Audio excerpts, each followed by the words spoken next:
Welcome and thank you for joining us. I'm Heidi McCutcheon of the Shelton-Mason County Chamber of Commerce. Today, we are honored to be joined by Shelton Police Chief Carole Beason, Central Mason Fire and EMS Chief Mike Patti, and Director of MACECOM, Mike Evans. First, we'll hear from Chief Beason, who succeeds Darren Moody as head of the Shelton Police Department. Most recently, she served as lieutenant with the San Diego Police Department, where she served for 25 years. She rose through the ranks of that department, beginning her career as an officer and advancing through the ranks to lieutenant in 2015. And in that role, she led special unit and task forces, as well as serving with the department's homeless outreach team that was charged to build trust, provide education, and assist individuals in accessing available resources. With no further ado, Chief Beason. Thanks, Heidi. First, I want to say thank you for giving me the opportunity to join you today. It's been 2 months since I took over for Chief Moody, and Deidre was nice enough to provide some questions as far as what people would like to know.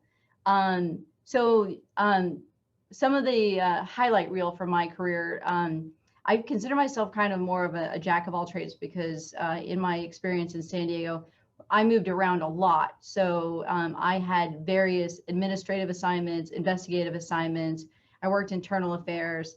But some of the assignments that I think are going to benefit the city of Shelton most, one of them you mentioned is the homeless outreach team. I have to be honest and tell you that was not a job that I wanted. At that time, lieutenants on our department were voluntold for assignments. So it wasn't high on my priority list, mostly because homelessness is such a daunting issue. And it doesn't seem like anybody has come up with a solution that ends homelessness permanently. But if I'm completely honest with myself, I got to tell you that that was one of the best assignments that I had because I learned a lot about how people end up homeless, how complicated homelessness is.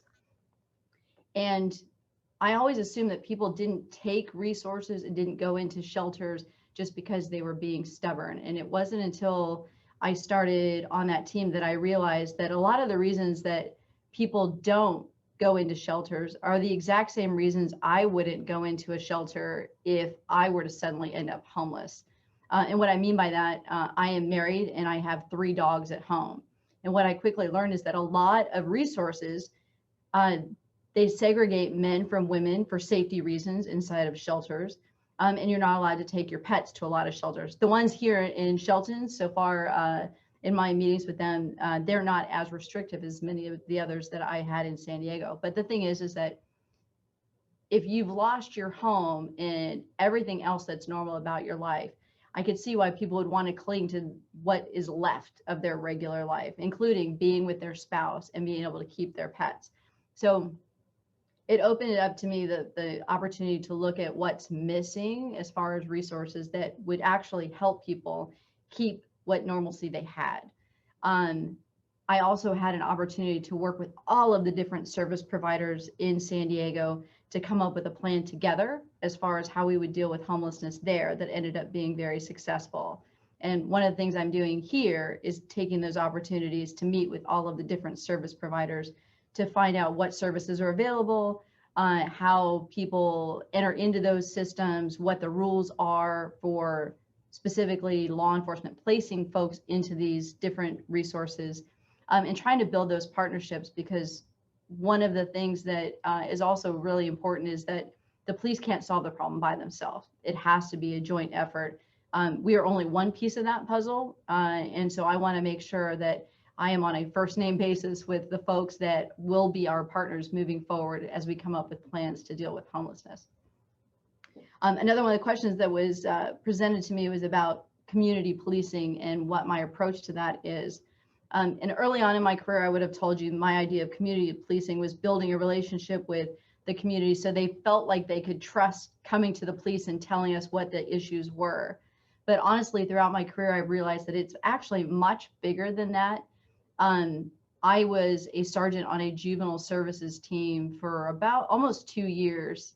And we had a far more interactive engagement with our community where they actually participated in curfew sweeps and other proactive activities as partners where they actually worked alongside with police officers. And I found it to be very, very impactful. It gives people a chance to know what's going on in their community and feel like they are also part of the solution. So I am a big advocate for giving the community opportunities to help in versus just being the source of information. But if there are ways that we can get the community involved to just help solve crimes and work with the department, I am far more about the hands-on community involvement versus just somebody calling in and telling me that there's a problem at a particular location. So to that end, when I was talking about the homeless outreach team, we met with all of the different service providers, and we came up with a plan where they would actually go out in the field with us to meet homeless people where they actually lived and offer resources there rather than waiting for people to go to the library or to their offices.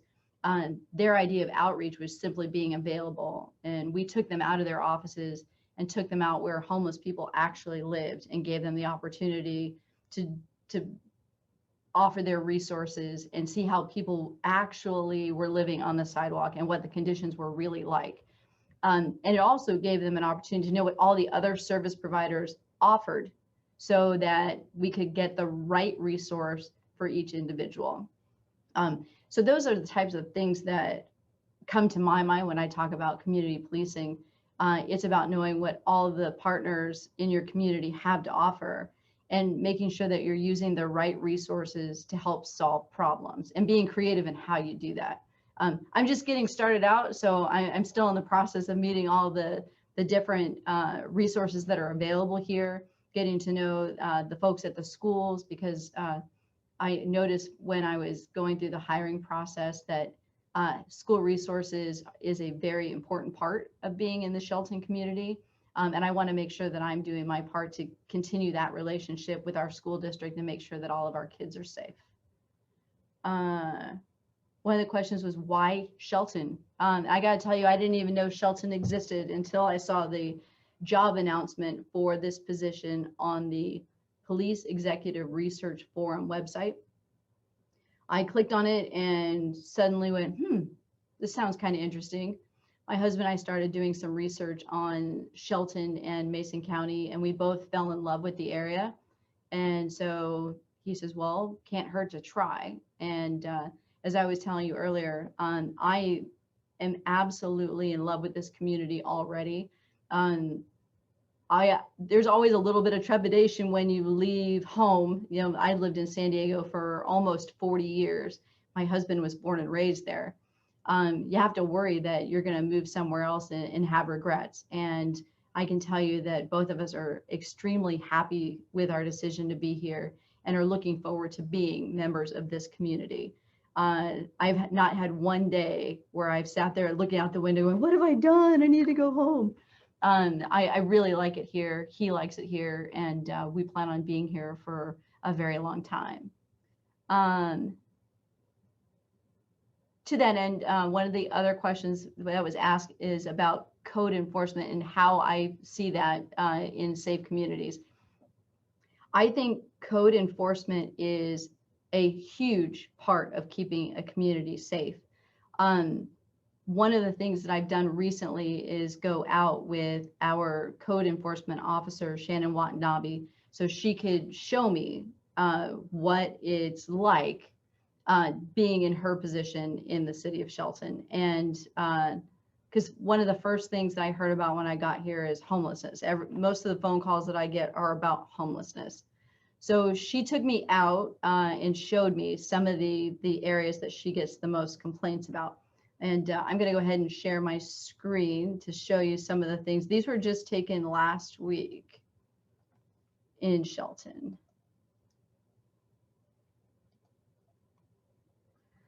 So as you can see, this is one of the homeless encampments that is on property. This is private property, but as is this. These are different properties that are here in Shelton, where we have multiple people living illegally and leaving trash and makeshift structures.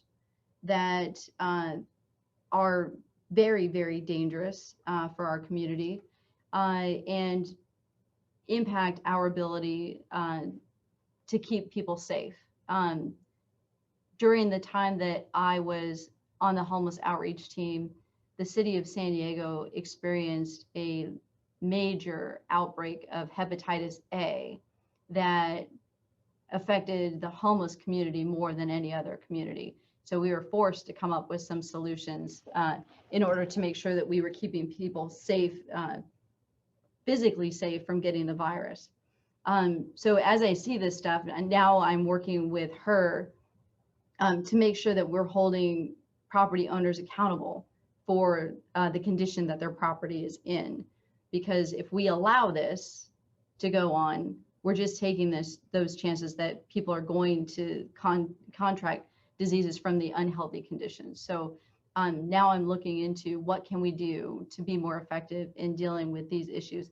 It kind of goes back to the old theory of broken windows. You know, if you don't take care of these kind of issues, then you're running the risk that it's going to just keep getting worse and worse. And many people have made comments about other cities that have a much larger homeless issue than we do, and their fears that if we don't do something now, we're going to be in the same situation as other places. And I wholeheartedly agree that we could do better. And so I'm trying to figure out what that looks like moving forward.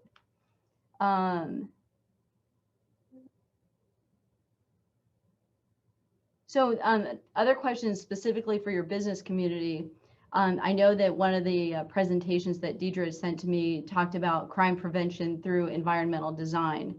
Some of the things that have happened just in the time that I've been here have been malicious mischief crimes within the city. And one of the things that the officers are going to businesses and asking about are cameras. A lot of times these crimes are happening in the middle of the night where there aren't any witnesses. So I would encourage business owners, if it's at all possible, to have some kind of surveillance on their property to protect themselves, but it also helps protect others in the community as well. And it helps us be far more effective in solving crimes if we have somewhere to start. If people throw rocks through windows, the two most recent ones that I'm aware of were windows that were vandalized with rocks. I've been told that there were times recently where people shot BBs through windows. It's a huge tool for us to be able to find video so that we can employ the public to help us identify folks that are committing these crimes. Because if you get away with it once, you're far more likely to continue that behavior, or others that thought it was cool would go ahead and do that as well. I understand that those types of things are extremely costly for business owners. And frankly, it keeps people from feeling safe. You end up feeling victimized, and it's a lot harder to come to work if you feel like you're not safe. So for me, one of the things I think businesses can do is look out for each other, be able to if you see something that you think looks suspicious at a neighbor's property, by all means, please call and let us know, because we can't help if we don't know what's going on. If people need help as far as crime prevention and would like somebody to come and talk to them about what they can do to make their business more, to strengthen themselves against crimes, we'd be happy to come out and help them with that. And of course, as always, if you are a victim of a crime, you need to report it to us, because if we don't know, then we can't solve those problems. I've heard several people say, well, it was something really minor, so I didn't report it. Well, if you don't report it, I can't help you, and my officers can't help you. One of the questions that was asked is, what is my vision for the department? And I gotta say, 2 months in, I'm just trying to figure that part out at this point. One of the things that I like about law enforcement, there's a leadership presenter by the name of Simon Sinek that talks about how people can't live their best lives if they feel like they spend all of their time and energy just trying to survive. If we lived in a world where there were saber-toothed tigers, you'd spend a lot more of your time trying to make sure that you were safe from saber-toothed tigers. And I realize that's a very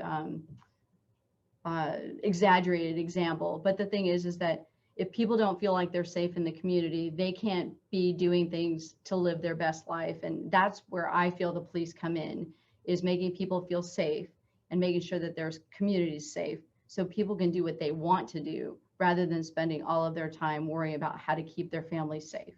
So as we move forward, I'm trying to find ways that we can be more effective in how we police our community to make sure that every person that lives here feels safe. And I know from the pictures I showed you, if people are driving by and seeing that, it affects how safe they feel in their community. So I want to look at these issues and find ways to solve them rather than just move them around. And so I hope in 6 to 8 months, I can be invited back and I will probably have a much clearer vision of where we're going. Right now, I feel like I'm just putting all the puzzle pieces together to get a clear picture of where we are before I start moving us forward. And so for the last question I have on here is, what do I hope to focus on for the remainder of the year? My big focus moving forward is to make those relationships with people in the community, to learn all of the resources that are available, and start finding ways that we can work together more proactively to solve problems, and to make sure that I know the right resources to help people when the police is not necessarily the proper resource. And what I mean by that, we have a lot of people that call the police for mental health emergencies. And of course, that is definitely something that is appropriate for police to respond to. But once the crisis has been averted, making sure those folks have appropriate resources to help keep them from ending up in a crisis again, and forming those partnerships so that people that are in crisis can get resources to help them moving forward, and not just a Band-Aid now that eventually is going to create another crisis later. So looking for ways to solve problems more permanently through partnerships. So for the rest of this year, I anticipate I'm going to spend a lot of time trying to make sure that we're working smarter and not harder, and making those partnerships so that we can work together more effectively. And if anybody has any questions, I'd be happy to answer them. Thank you, Chief. One of the questions that we've seen is, for instance, last year, King 5 rated Shelton as the 3rd least safe city in Washington state. Can you talk a little bit about the crime rate and your perspective on how safe Mason County is? Yep. It's funny because I looked at crime rates when I was doing my interview, and I talked to Chief Moody about it because I saw those same things. I'm like, oh my gosh, what is this? So many people are aware that the FBI has a crime reporting system. It is called the Uniform Crime Report, and they're changing that to a NIBR system. And what's different about the two, previously when things were being put into the Uniform Crime Report, if an incident occurred, let's say there was someone broke into a house, and while they were at the house, they stole property from the house. They vandalized walls inside the house, and then they found keys and they stole a car. When that crime was reported under the Uniform Crime Report, that would have been one incident, and whichever was considered the most serious crime would be the one that was reported. Under the new system, the way those crimes are being reported, each one of those is entered in as a separate crime, even though it was only one incident. So it ends up making it look like it is a lot more dangerous than it is. What I noticed from looking at the calls for service that are in the yearly report for the 2 years I looked at while I was doing, while I was preparing for my interview, I don't think that those numbers are a clear reflection of what's really going on. I think it makes it look a lot less safe than it actually is. I plan on doing more research into that now that I'm here in the position. I'm trying to find out exactly what kinds of calls we're getting on a regular basis, looking at our crime rate I rates to see if we're doing everything we can to hold people accountable when crimes have been committed. But I feel just in the 2 months that I've been here, overall, Shelton seems like a safe city. I don't know that they're helping much by legalizing drugs, but that's yet to be seen. So what I can tell you is that I'm actively looking at those things to see if there's ways that we can do better. But overall, I don't see anything so far that makes me think that this is a mecca of crime. I think that those statistics are, what word do I want to use? Skewed. Yeah, I think skewed is a good word, or I think it's more complicated than what they're making it out to be. Chief, can you talk about what would you say about growing crime and the increased presence of homeless or those with mental and behavioral health issues, specifically in the downtown area? What is SPD doing to assist business owners? Heidi, I'm not sure I quite understand the question. Is there specific crimes that we're talking about, or? There wasn't mention that was made. I think basically it's asking about the increased presence of homeless and some of the smaller crimes that go along with that. And then is there anything specific that SPD is doing to assist business owners that are finding a negative interaction with that population? Okay, that helps me. As I said, I'm just starting to get to know what the issues are. I've had several phone calls having to do with the homeless population. There has been some frustration as far as them getting moved from one location to another, and it's not really solving the problem. If they're camping in one area and we tell them, hey, you can't camp here, and then they go camp in another area, that's not solving any problems. While being homeless in and of itself is not a crime, the fact that people don't have proper housing does lead to other types of crimes. And if you do find that you are a victim of those crimes, the first thing that you need to do, by all means, is let us know that, because we can't address what we don't know about. My hope is, moving forward, is that we are going to come up with some better, more effective ways of interacting with homeless individuals to make sure that we have the appropriate resources to offer them. And in the event that people are offered resources and refuse to take them, that we will be able to hold people accountable. I personally think that we as a community should think that we want everybody in our community to feel safe and to have somewhere to live. I think that should be the standard of the community, not to accept people being homeless if we have the means of housing them.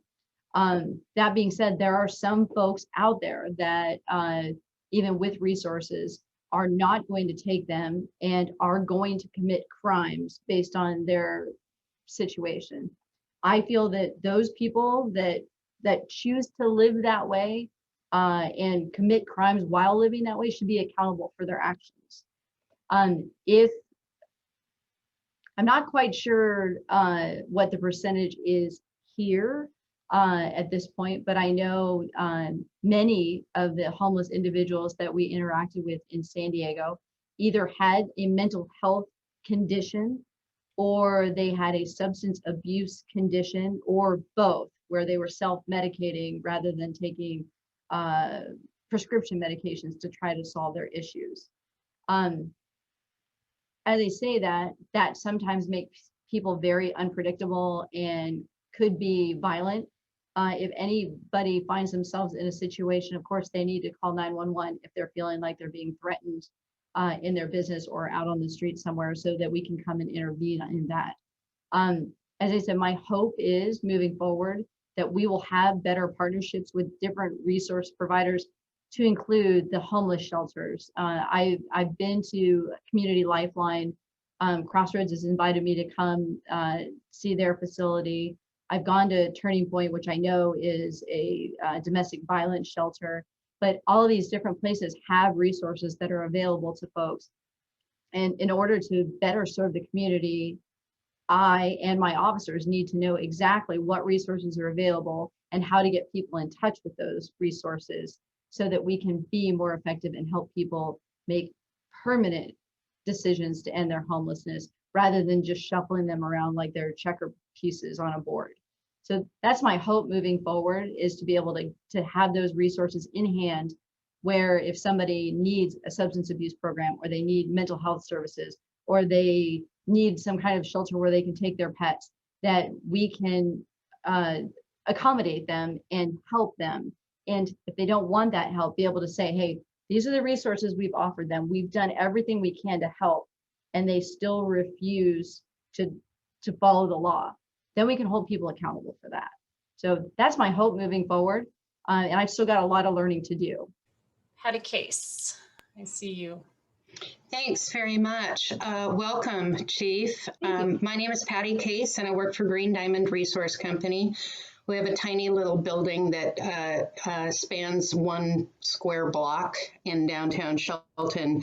But for the most part, we have timberlands around Shelton and beyond, about 315,000 acres in Washington state and 2 million acres throughout the U.S. I'm sure you care deeply. But you'll be hearing from us because of our building downtown, which is right across from Community Lifeline and Brewer Park. And we've been working with the city for some time on some of the issues that we see. My question is a little bit different, however. You've touched on this a little bit, but we, of course, particularly here on the West Coast, but throughout the nation, have heard a lot of cries to defund the police. And I think there are any number of solutions that are way short of complete defunding. But I'd like to know, fast forward 5 years, what kinds of creative solutions might you be looking at to respond to that cry in constructive ways? That you have mentioned partnerships, and I think that's a great start. But if you would expand on that a little bit, thanks. Yeah. So I want you to keep in mind that I hear all this stuff about defunding the police and coming up with other entities to respond to different types of incidences. I don't know a lot of other civilian organizations that would want to respond to violent crimes. I can't think of anybody else that would want, if your house is being broken into actively while you're in it. I don't know a lot of other people that are going to want to rush into that situation, or if the bank's being robbed, or that your child is being beat up, there's a fight outside your house. A lot of civilian organizations are not going to want to do that. But I do think that police respond to a lot of things that may be better handled by other folks. In San Diego, we have a program that's called the Psychiatric Emergency Response Team, and officers are partnered with mental health clinicians out in the field to go to respond to calls of people that are in mental crisis. I thought it was a great program there, and I've been talking to some folks here as to how we can implement something similar to that, so that when people are experiencing mental crisis, that we can help them in the least restrictive way possible and get them help without it being traumatizing for them. I think that we can do a better job dealing with homelessness by providing resources to folks rather than it being about arresting them. So I'm trying to work with our partners to find out how we can do that better. So of course, as a police officer, I got to tell you, I'm not really a fan of defunding the police departments. I think there are things that that nobody but the police ever are going to want to do. It takes, the very first time I ended up being shot at, there's a moment where you sit there and you go, what are you doing? But not everybody is willing to take that chance and go out there and put their life on the line to protect somebody else. And I think if we get rid of police, that part is going to be void in our communities. And I think that everybody would be in danger if that were to ever happen. But to that end, I think we can work smarter and have some of the stuff that we respond to not necessarily be ours anymore. One of the great things about police officers is that we're problem solvers. Anybody brings a problem to us, we're looking for a way to solve it. But we don't usually stop to ask ourselves, is this my problem to solve? And if we're trying to solve problems that aren't really in our wheelhouse, it's probably not going to be the best solution. So making sure that we're getting those issues out to the proper experts to solve it seems like a better way of using our time. I hope that helps answer your question. Thank you, Chief Beason. I know that we do have a couple of other questions. I'm going to hold off on those until the end of the presentation if we still have some time, and you can stick around. But to pay proper respect to all of our speakers, I'm going to go ahead and move on to the next. And that will be Chief Mike Patti, who is with Central Mason Fire and EMS. So Mike was appointed Fire Chief for Central Mason Fire and EMS almost a year ago, after serving as interim chief at the beginning of 2019. A decade ago, he was hired as the Assistant Chief Fire Marshal for Mason County Fire District 5 and was then promoted to Deputy Chief in 2015.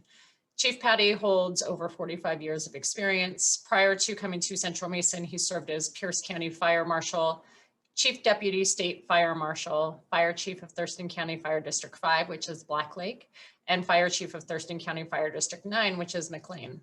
Chief Patti also served as the program coordinator for the Fire Protection Technology degree program at South Puget Sound Community College. He's earned a certificate in fire and arson investigation and fire service financial. He's a credentialed inspector for the International Code Council and is a certified fire investigator with the International Fire Service Accreditation Congress. He's a member of Shelton-Skookum Rotary and has volunteered on several professional and community boards. With that, I will hand it over to you, Chief Patti. Script up. Thanks for inviting me. For starters, I really appreciate it. I took over as chief back in May of last year, and we started down a path to kind of bring us into, I guess, the new millennium, for the lack of a better term. Right off the bat, Central Mason is a combination department. We have about 52 career people, and it's made up of 42 career firefighters, 3 administrative people, a deputy fire marshal, and a mechanic. We ran just a little over 8,000 calls last year, with 77% of those being fire and EMS. Our staff have been working real hard to grow with the times. Right now, our current staffing is a fire chief, 3 battalion chiefs, 9 lieutenants, 18 firefighter paramedics, 15 firefighter EMTs. We have an EMS division that is comprised of 5 paramedics and 2 EMTs. And then, as I stated, we have a deputy fire marshal who does all of our inspections, pre-fire planning, and fire investigations, and then 1 mechanic. One of the things that we set out to do last year was to improve our ISO rating, our fire insurance rating. We were scheduled to have that meeting with the Survey and Rating Bureau in April of last year, just before the pandemic hit, and it was put off until September. When they came in to meet with us, they looked at all of our training records, they looked at maintenance records, they looked at the equipment, they looked at the facilities, and we were upfront and honest with them. We have a real issue, like pretty much every fire district in the state of Washington and in the United States, is with volunteer retention and recruitment. When the evaluation was over, we got a letter that said the city of Shelton was going to retain its fire protection rating of 5, which we were very proud of. And along with that, the unincorporated area, the county fire district, was going to be lowered from a 6 and 7 down to a 5. Now the ratings are like golf. The lower the rating number, the better the score. So we went from a 6 and 7 down to a 5, which was a big deal for us. We're very happy with that. We've been asked about getting the city down to a 4, and when I talked to the Survey and Rating Bureau about attaining that, they said it's going to take a lot of money to do that, probably would bankrupt the agency. So we are going to hold that off until way after I retire. How many calls and what types of calls did we answer last year? We ran over 8,000 calls in 2020, and about, like I said before, about 77% of those are EMS. We were down last year because in 2019 we ran about 8,800, so we were down quite a bit from 2019, and we attributed that to when the pandemic hit. The second quarter of 2020, we ran about a third of the calls that we would normally run, especially in EMS, because people basically just stayed home. They didn't go to the hospital. They didn't drive their cars and get in car wrecks. They didn't go out of the house. We had very little fire activity and very little EMS activity. Therefore, our call volume was down quite a bit. All indications right now that we're back on track with the previous years. People are starting to venture out. Our run activity is back to where we were in 2019 and years before that. So we're getting back to normal. We now staff 4 stations. Station 1 in Allen is staffed with 2 people 24/7 with an engine and a medic unit. Station 4, which is in Lake Limerick, also staffed with 2 people with an engine company and a medic unit. Station 7, which is out towards the Harstein Island with an engine company and a medic unit. And then downtown here, Station 8, which has got a medic unit staffed 24/7 and an engine company that's staffed 24/7 along with our battalion chief. So we've got those people, and then plus it's the administrative headquarters of the department, which is where the chief and our administrative staffers are stationed. Another question I was asked is, what other services does the department offer to the business community, such as fire prevention, public education, investigations, technical rescue, hazmat, disaster planning? We offer all of that on a request basis. Last year, Keith Ritz, our deputy fire marshal, performed 62 fire origin and cause investigations countywide in 2020. The fire engine companies, as well as Keith, conducts pre-planning inspections, goes out and walks into the businesses to get familiar with the businesses and their layouts, finds out where their gas connections are, where the electrical panels are, in a more casual setting, as opposed to having to do it in an emergency in the dark. So we have an idea where things are. We can document those in a plan that goes on our computer in the battalion chief's vehicle, so we have an idea where they're at 3 o'clock in the morning. And then also do fire and life safety inspections to help businesses comply with fire and building codes. Let's see here. What other questions do we have? What interactions can businesses expect to have with department staff? As I said before, you can expect to see our crews doing area familiarizations in town.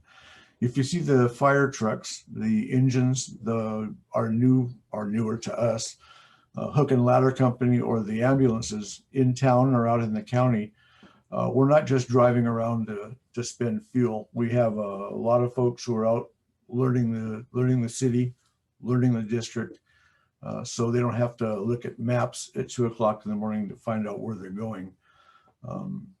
It's very important that we know exactly where we're going 24/7 to learn hydrant locations, to learn little idiosyncrasies of the areas, so we know exactly where we're going. They'll be popping into businesses just to learn the people, learn the locations of the businesses and the little idiosyncrasies of those buildings. So when you see them, feel free to stop in, say hello, stop into the station if and when we can ever get open from the pandemic again. Stop by and say hello. Another question, what is a hot button issue that for the department that the community may not be aware of, and what do you want us to know? We have a budget that is pretty tight, and our Board of Fire Commissioners are very, very conservative when it comes to spending. For example, we have 6 medic units that have been replaced over the last 6 years, and we continue to replace them because we probably put 40,000 miles a year on each of these rigs. But instead of buying completely new ambulances, what we have been doing is we pick up the square part, the module themselves, pick that up, take the chassis out from underneath it, put a new chassis back in, and then drop the box down. They call that retrofitting, remounting the box, and we can do that and save about half the cost of a new ambulance. We've also just purchased, and we're waiting arrival of 4 new engines. These are new engines that the district has not experienced in probably 30 years. We've previously just purchased second-hand engines from other agencies around the Western Washington. These rigs have previously had the service life been used, and then we would buy them and they would sit in our stations. And where we would save money initially, we would end up spending because of maintenance costs, high maintenance costs, and out of service time. Our commissioners elected to buy 4 engines on a 10-year lease plan, and at the end of 10 years, basically the engines would be owned by us. The city's engine, that will be the first rig to arrive here sometime in early May. The city did not want to buy an apparatus and have that, so they've elected to just reimburse us for the cost of the engine.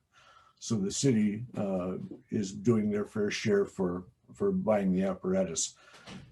And we've got a great agreement and a great relationship with the city, and we continue to hope to continue that way into the future.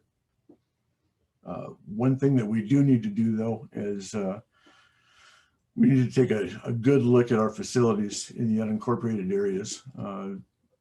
Our fire stations that are out in the county were built in the 70s to accommodate volunteers, and they have not been able to keep up with housing career staff and housing the newer fire equipment and the ambulances. Everything's a real tight squeeze, and they have not been able to keep up with the safety requirements that have come up since the 70s.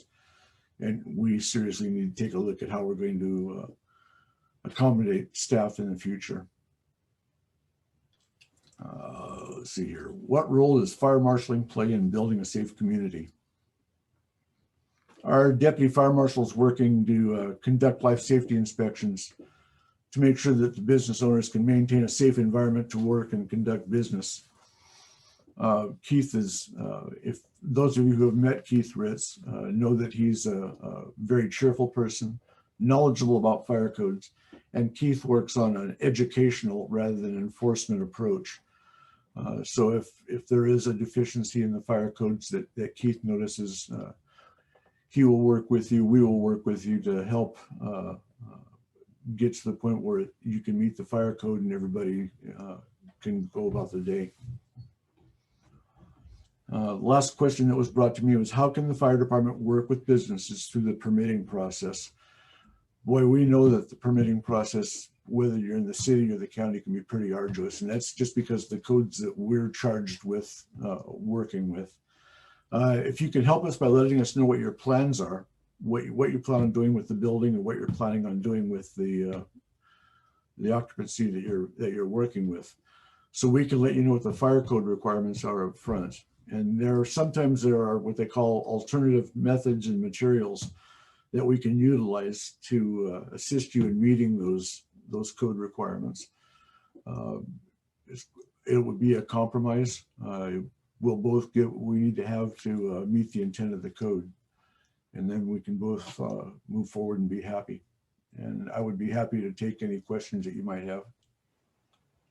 Thank you, Chief. We have just a couple of minutes before we begin with MACECOM, but I do have 2 questions for you. Okay. First should be fairly easy to answer, and that's how does a business or building owner schedule area familiarization or other such tours with your department? Just give us a call, 360-426-5533, and talk with the admin staff. You'll be sure to get, neither Keith nor I are always in the office, and they can schedule the appointment, and either Keith or I or the battalion chief will schedule an engine company to come out and take care of that for you. Okay, thank you. Second question is, our community has a broad spectrum of diversity, including wealth diversity, ethnic and cultural diversity. What is your perspective about how you and your department approach this from an equity and inclusion perspective to help people feel they're safe? We have been working very hard to recruit in the diversity and ethnicity. We have 2 volunteers at this point who are Hispanic, who have been a great help with in interpreting for us, and it's been a huge help on, especially on our EMS calls where people are really anxious. Using the language line has been somewhat of a challenge for us a lot of times because of cell phone coverage and like that, but we found that having somebody right on scene with us has been a huge benefit. So we'll continue on those lines. It's worked out well for us. Great, thank you so much. We appreciate your insight and for you being here today to talk with us about all the things your department's doing. Thank you for inviting me. It's my pleasure. Finally, and to conclude today's presentation, I am excited to introduce Mike Evans. He's the Executive Director at Mason County Emergency Communications, which is locally referred to as MACECOM. It is the 911 center in Mason County. Mike began as director in 2012 after serving on the MACECOM governance and legislative boards. Prior to his service at MACECOM, he was the chief of police at Squaxin Island Police Department for 6 years. I didn't know that, where he started as a reserve after serving in the US Navy. While at MACECOM, he has been involved with upgrading the fire EMS radio station system, the 911 phone system, and the recording system. MACECOM is currently working on upgrades to the law enforcement radio system and computer-aided dispatch system. So welcome, Mike. Thank you, Heidi. So I'm going to try and be brief, and I asked Mike Rollins, as you know from my introduction, I wasn't a dispatcher, haven't been a dispatcher, and they probably would not let me be a dispatcher. It's probably safer for the public that way, I think.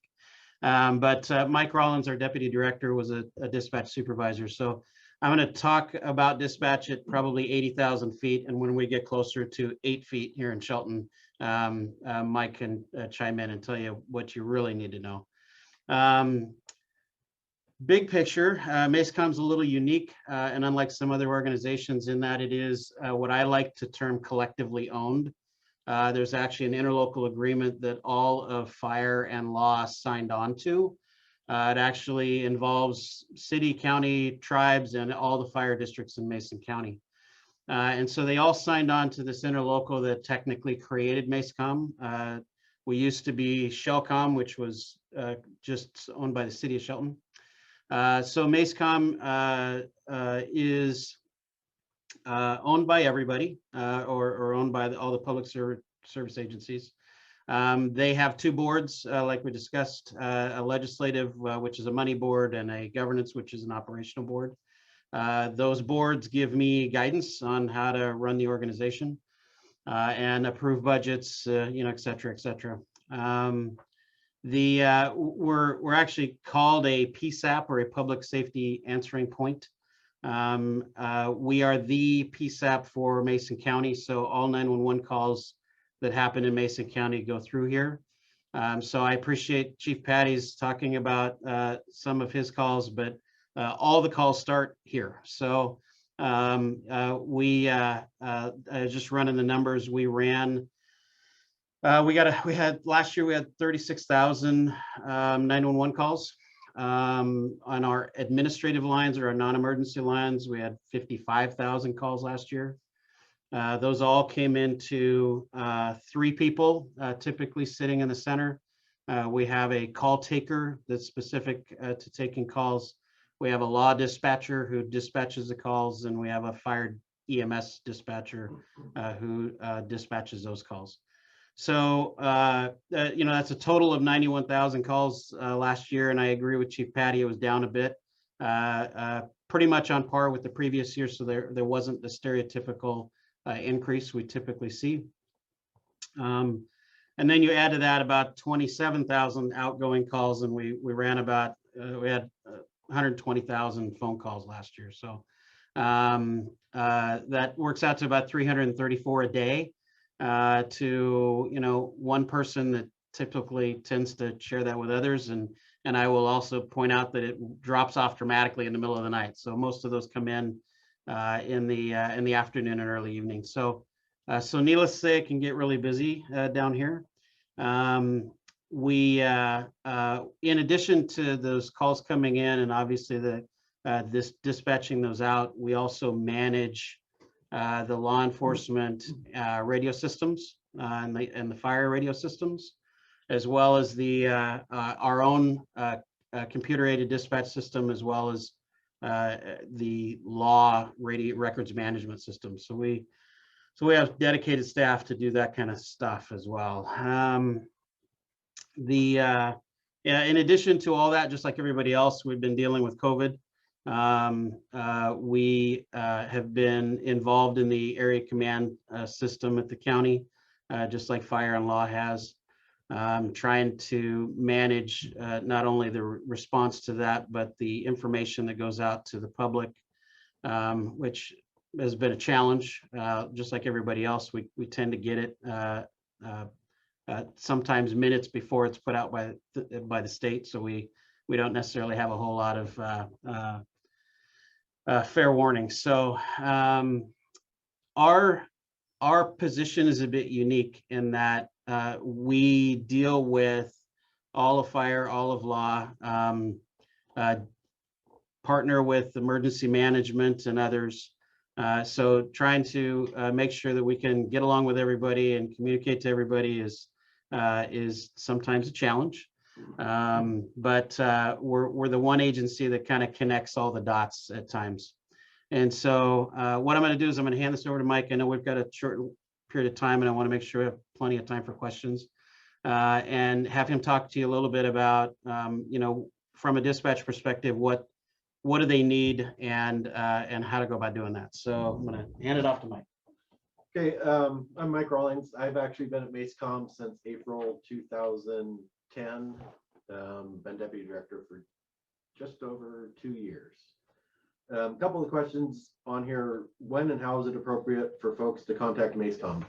We're here 24/7. You can call anytime, whether it's the non-emergency number, the 360-426-4441 or 911. It's going to ring into the same person, most likely answering the phone. What does 911 need from a caller to get going? First thing we need is location. We need to know where you're at. If you're on the road and you're traveling, a direction to travel, an address you just passed, a well-known landmark, and what's going on, whether it's a medical condition, fire, vehicle accident, or if it's your business, if it's vandalism, anything like that. As business owners, quite often we get employees that call in who do not know the business address. They know where they work. It does slow it down for us because then we have to do a little bit of research to find the address. So if you could have close to the phone, maybe even the suite numbers, because sometimes they know the address but not the suite, or the address, that is very beneficial. While the call taker is getting the nature of the incident, whether it's medical, fire, law enforcement, whatever is needed, and the address, the law dispatcher or fire EMS dispatcher is trying to dispatch it out at the same time. Quite frequently, the call taker can be, what's the word I'm looking for? Rude. That's the word he's looking for. They can be perceived as rude. And I joke that, you know, they have to be pretty forceful. You know, they have specific information that they need to get that call dispatched out. And it is not uncommon at all for somebody to call in on their worst day ever, because they don't call on their best day. And so they're not necessarily at their best either. And we understand that. And really the only way to get them back to location and the nature, so we can figure out who needs to go and how fast they need to go, is to really steer them in the right direction and get the answers that we need. And that's not always what people want to share with us. And so it's not uncommon for me to get complaints to the dispatcher. It almost always starts with the dispatcher was rude.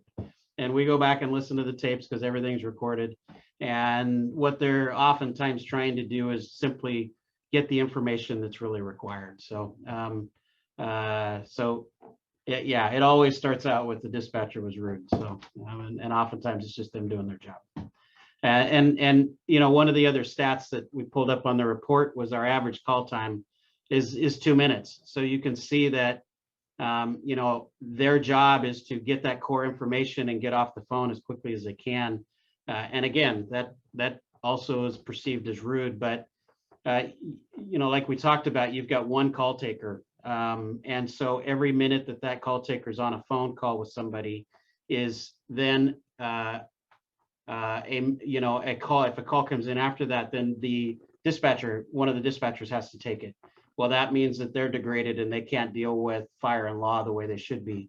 And so we teach them, we train them to get the core information and, generally speaking, get off the phone.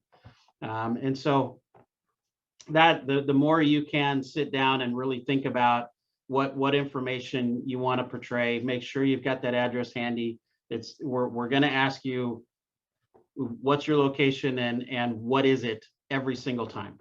And so if you can have that ready when you call 911, it just makes life a lot easier on you and the dispatcher. So questions for us? I know I want to make sure we got plenty of time.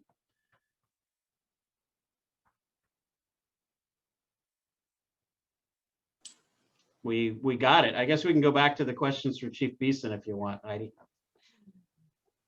If anybody has something that they'd like to ask, feel free.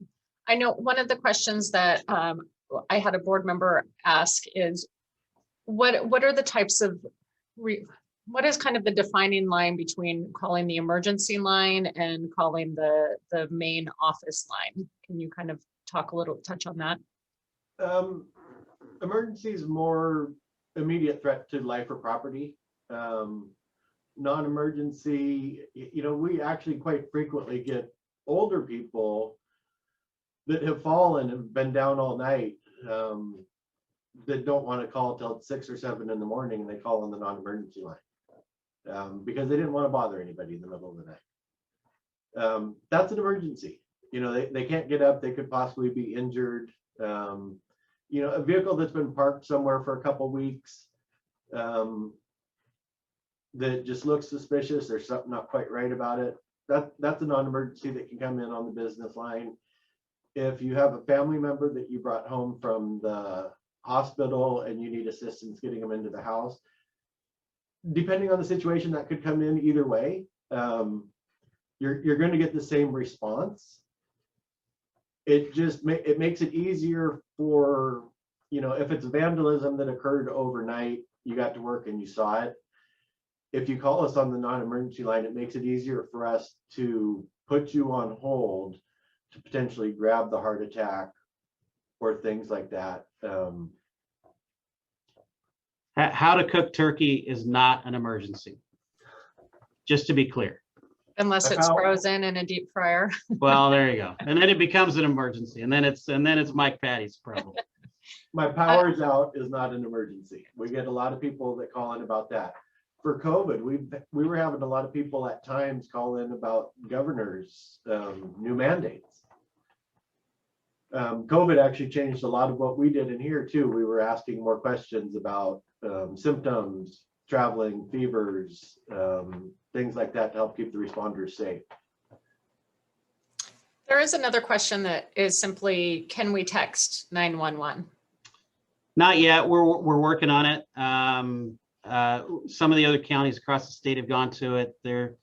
One of the things that most people don't understand is that all our systems are not the same. So we have three main systems. We have the phone system, we have the computer aided dispatch, and then we have our radio interface system. So there's three main systems at each console that we sit and it's different here than it is in Thurston County. It's different here than it is in Pierce or King or wherever. And so that's kind of being rolled out across the state. We frankly chose to let some other counties figure out all the bugs, but we're going to be moving to that pretty soon. But one of the things they found out is that the number of texts to 911 is really, really low. It just doesn't happen. We were all, when it first started, concerned about having that overload the dispatcher, but that just hasn't been the case. So we'll certainly be rolling out here soon in Mason County, but it's all a matter of how to connect. So it's a technical challenge, just like all the rest of it. So, but not today, but coming soon. And if you have the ability, it is always better to call. Certainly. Great, thanks, guys. Our appreciation does go out to each of you for joining us today to discuss the techniques, programs, and vision that will help us build a safer community in Mason County. You may have seen the announcement that the Chamber is moving forward with an in-person awards gala and annual business meeting that will be held at Little Creek Casino Resort on April 16th. Tickets are on sale now, although reservations are currently limited to 2 tickets per business or organization to ensure that we are able to meet all current guidelines. Reservations can be made online at masonchamber.com/gala. And to all of you listening in, I remind you that we are here to help. Chamber members have access to vital resources as we continue to fight to keep our businesses alive. Please don't hesitate to reach out to my staff and I. You can reach us on the phone at 360-426-2021, or you can email us at info@masonchamber.com or swing by the office at 215 West Railroad Avenue. Again, thank you everyone for joining us today. We were glad to see you and wish you a great rest of your week.